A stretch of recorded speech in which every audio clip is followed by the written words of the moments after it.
kaya maging pareho kami ng katawan nitong si Julia Roberts? Exercise.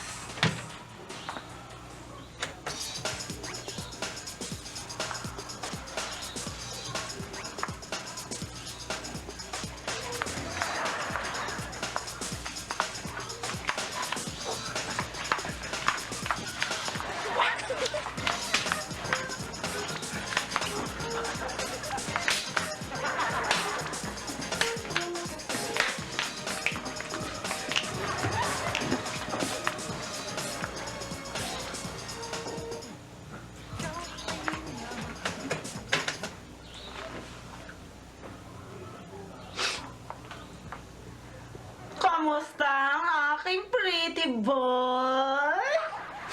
Kamusta ang aking baby? Oh, kamusta ka na, anak?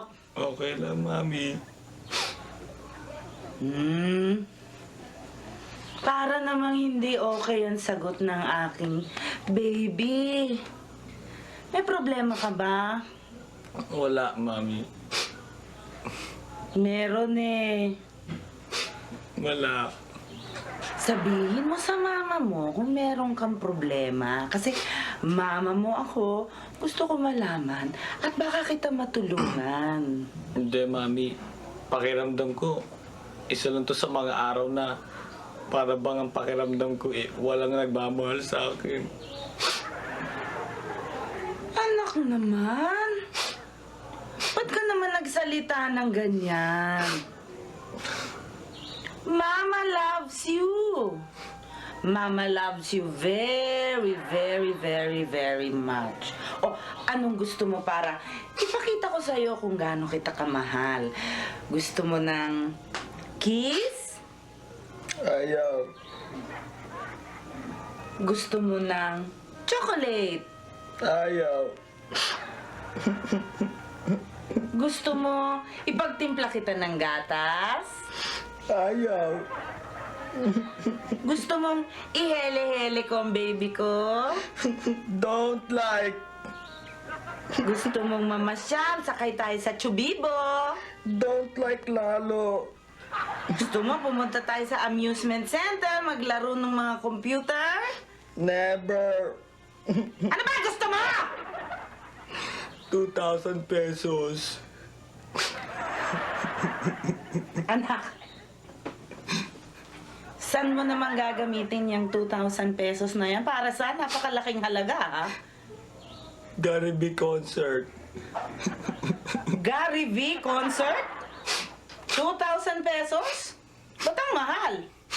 Eh paano? Front seat eh. Eh dalawa kami. 1,000 isa. Sino yung dalawa? Sino pa, Mami? Eh di, si Lucky.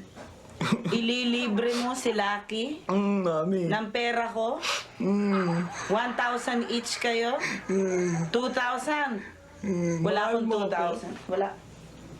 Mami, akala ko mahal mo ko.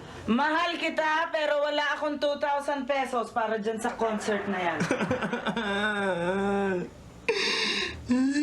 Tigil na. Tigil na. Anak? Hindi ko pa pala nakikwento sa'yo, ano? Ako'y bago pumunta dito sa Pilipinas naging governess na ako ng mga baby ni Steven Seagal. At nung walang kasparing partner si Steven Seagal sa mga ensayo niya ng mga Aikido, ako ang lagi niyang kinukuha. Nag-15 rounds kami. Naging eksperto ako sa pagbali ng mga buto ng mga tao na walang kapawis-pawis.